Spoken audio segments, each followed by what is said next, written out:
এই ঈদেও কি আমরা নতুন জামা কাপড় পরতে পারবো না? খাইতেই পাই না, নতুন জামা কাপড় করতাম, আমরা তো গরিব। আজকে রাতটা কি আপনার বাড়িতে আমরা থাকতে পারি? আমার মতন গরিব মানুষের বাড়িতে আপনারা থাকবেন? চলেন, আল্লাহ আমার দিকে মুক্তিটা তাকাইছে, আমাকে বাড়িতে মেহমান আছে। মেহমান করতে গাইবো? ওনারা আমাকে বাড়িতে একদিনের মেহমান। তোমার দরবারে লাখো কোটি শুক্রিয়া, তুমি আমার মনের আশা পূরণ করছো। ম্যাডাম বয় না, আপনি আমাকে স্যার বলছেন কেন? আপনারা শিক্ষিত, আপনার করে সার করে তো ডাক। আপনারা আমার বাড়িতে আইসি, কেমনে যে আপনাকে সমাধান করি। আপনি আমার বড় ভাইয়ের মতো, আমরা তো ভাই ভাই। ভাইয়া, আমাদের জন্য কিছু করবেন না, আমরা রাতটা পোহালে চলে যাবো। আমরা গরিব মানুষ, বেশি কিছু করার তৌফিক আমাদের নাই। আল্লাহ যতটুকু দিছে সাধ্য মতন চেষ্টা করি। মাগো, ওনার দিকে খেয়াল রেখো, কোনো কষ্ট যেন না হয়। ঠিক আছে বাবলা। ওরা গরিব হলে ওদের মনটা কত উদার। আমাদের তো কত কিছুই আছে, তারপরেও একজন মেহমান যখন বাসায় আসে তখন আমরা একদমই খুশি হতাম। কত খারাপ আচরণই না করেছি মেহমানদের সাথে। এদেরকেই বলা হয় আসল মাটির মানুষ। তুমি আমাদেরকে বাতাস করছো কেন? বাপজান কইছে মেহমান গোজানো কোনো কষ্ট না। আপনারা এই গরমের ভিতরে বয়ে রয়েছেন, এই লেগে আপনাকে বাতাস করতেছে। এখানে বসো। তোমার নাম কি? আমার নাম কমলা। আপনারা কি ঢাকায় থাকেন? হ্যাঁ, তুমি যাবে আমাদের সাথে? না, আমি আমার বাপজানের রেখে কোথাও যাবো না। কাল তুই, তোমার নতুন জামা কোথায়? আমরা তো ঠিক মতো খাইতেই পাই না, নতুন জামা কই পাম? ঈদের দিনে তুমি নতুন জামা পরবে না? বাপজানের কাছে যেদিন টাকা হইব ওই দিন আমরা নতুন জামা কিনে দিব। তোমার বাপজানকে তুমি জামা আনতে বলো না?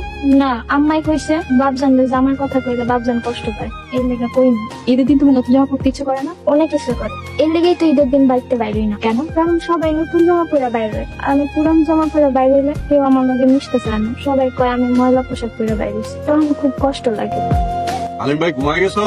এত রাইতে ডাকতেছো কেন? আমার না এক হাতি ডিম দিবা বাকিতে, কালকা দুপুর বেলা তোমার টাকা দিয়ে যাবো। এই দুপুর রাইতে তুমি বাকি ডিম চাইতেছো? আমার বাড়িতে না মেহমান আছে। নিজেই খাইতে পারো না, আবার মেহমান। বাকিটাকে দিতে পারো না, তুমি যাও তো। ভাই, তোমার পায়ে দুটা ধরি, আমার কথা শুনো, পরে এক হাতি ডিম দাও। যাও তো তুমি, এত রাইতে আমি দোকানে যাইতে পারো না। এখন আমি মেহমানদের সমাদর করুন কি দিয়া? আল্লাহ গো, এই প্রথম তুমি আমার বাড়িতে মেহমান পাঠাইলা, তাহলে সেইটা ভাত একটু ভালো মতন খাওয়াইতে পারুন না? আমরা এসে মনে হয় আপনাদেরকে কষ্ট দিয়ে ফেললাম। আমরা তো সৌভাগ্য আপনারা আইছে। কমলার বাপি কিন্তু অনেক খুশি হয়েছে। আচ্ছা, কি রান্না করছেন? ভাত রান্না করতেছি। কমলার বাপ গেছে ডিম আনতে। এত রাতে ডিম পাবে কোথায়? দোকান থেকে বাড়িতে গেছে। কালকে ঈদ, বাজার করেননি? কমলার বাপ ওই ভাঙ্গা পাও নিয়ে কুলির কাম করে। কয়টা চাউল আর আলু আর নেই হয়ে যায়। শুধুমাত্র ভাত আর আলু খেতে আপনাদের কষ্ট হয় না? শুক্র আলহামদুলিল্লাহ। আপা, আপনার শাড়িটা কিন্তু খুব সুন্দর। আপনার পছন্দ হয়েছে? পরবেন? না, আল্লাহ যা দিছে তাতেই সুখী। ওরা কত সাধারণ, এক কাপড়ে জীবন যাচ্ছে, কোনো চাহিদা নেই। এখন আমি মেহমান করে খাওয়ান দেবো কি দিয়া? আল্লাহ, তুমি আমার বাড়িতে এই প্রথম মেহমান পাঠাইলা, আমি তা করে সমাদর করতে পারতেছি না। মালিক, অনেক ক্ষমা করে দাও। কাঁদতেছেন কেন? বউ কালিমে তো ডিম বাকিতে দিল না। এখন কেমনি কি করবেন? একটা কিছু ছাড়া ওনার সামনে ভাত দিন কেন? তুমি কোনো চিন্তা করে নাও, তুমি ভাত বাড়ো,